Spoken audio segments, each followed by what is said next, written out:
तर खूप खूप स्वागत या ठिकाणी धन्यवाद. आणि या कार्यक्रमात तुम्ही उपस्थित आहात.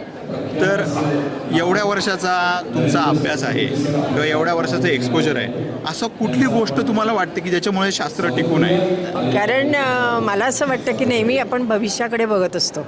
आपला जो भूतकाळ असतो तो आपण विसरायचा प्रयत्न करतो, वर्तमान बरोबर. काळात जगतो, परंतु भविष्य काळाबद्दल आपल्याला नेहमी ओढ असते आणि ते जी आपल्याला ओढ असते त्याचं आपलं काय होणार आहे ही जी सतत उत्सुकता प्रत्येकाच्या मनात असते, ती ह्या आपल्या सगळे जे ज्योतिषाचार्य जे आहेत बरोबर, आणि बरोबर. भविष्यात सांगणारे जे आहेत ते आपली पूर्ण करतात आणि त्यांनी जे छान भविष्य सांगितलेलं असतं त्यामुळे आपण आपलं भविष्य घडवू शकतो, कारण बरोबर. आपला आनंद आपण त्याच्यामध्ये सकारात्मक, व्यक्त बरोबर. करतो. नाही, हे योग्य मांडलं तुम्ही, कारण तसं माणूस तसा विचार करायला लागला की त्याची प्रगती अगदी, होते. अगदी. खूप महत्त्वाचा मुद्दा आहे हा, मला असं हो, हो, वाटतं. हो. आजच्या कार्यक्रमाबद्दल तुम्ही काय सांगू इच्छिता अति मॅडम? उत्तम झालं. माझं नेहमी म्हणणं असतं, म्हणजे मला ज्योतिताईंची माझी अशीच एका कार्यक्रमात भेट झाली होय, होती बरोबर. आणि आम्ही छान मैत्रिणी झालो. मी मोठी आहे खूप त्यांच्यापेक्षा, हो, हो. म्हणून ते बहीण म्हणून मला बोलवतात, तर माझा खरंय. खूप आशीर्वाद आहे नाही, आम्ही त्यांना. दर कार्यक्रमाला तुमचा सहभाग असतो आणि असे आशीर्वाद फार महत्त्वाचे थँक्यू असतात. Very much. आणि खूप छान वाटलं की एखाद्या व्यक्तीमध्ये ज्योतिषी सांगताना ग्रह नक्षत्र सगळे एकत्र होतात, तसे त्यांच्यात सगळे एकत्र झाले वा. आणि त्या ज्योतीचा प्रकाश सगळ्यांना आता मिळतोय.